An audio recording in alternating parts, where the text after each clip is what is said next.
उत्तर प्रदेश में जिन लोगों को रोजगार देने का काम है उसकी क्या स्थिति है, ग्रामीण इलाके में प्रधानमंत्री आवास योजना को लेकर क्या उसकी स्थिति है, जरा अपने इसके काम के बारे में जरा विस्तार से बता दें। देखिए, आपके माध्यम से मैं सबसे पहले तो यह बताना चाहता हूं, देखिए ग्राम विकास जी के बिना प्रदेश का देश का विकास ही अधूरा है जी।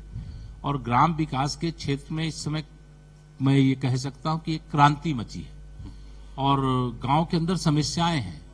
हम लोगों ने गांव की समस्या, गांव में समाधान, एक इस प्रकार का अभियान गांव चौपाल का शुरू किया है। बहुत बढ़िया। जो प्रत्येक शुक्रवार को प्रदेश के हर विकास खंड, हमारे 826 विकास खंड हैं जी, तो 1652 स्थानों पे यह ग्राम चौपाल का आयोजन किसी न किसी ग्राम सभा में होता है जी।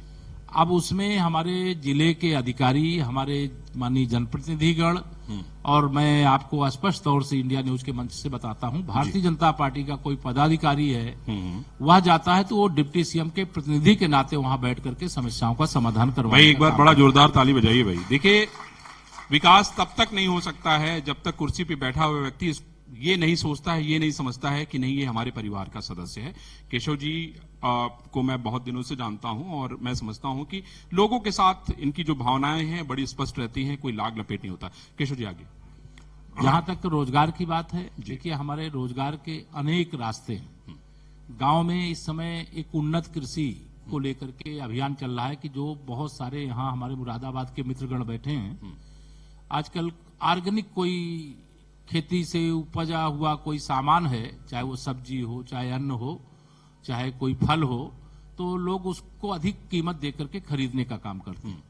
उसी प्रकार से हमारे आदरणीय प्रधानमंत्री श्री नरेंद्र मोदी जी ने एक प्राकृतिक खेती, जैसे गंगा जी जैसी पवित्र नदी हमारे उत्तर प्रदेश से होकर के जाती हैं जी, तो गंगा जी के 5 किलोमीटर के क्षेत्र को प्राकृतिक खेती के योग्य माना है।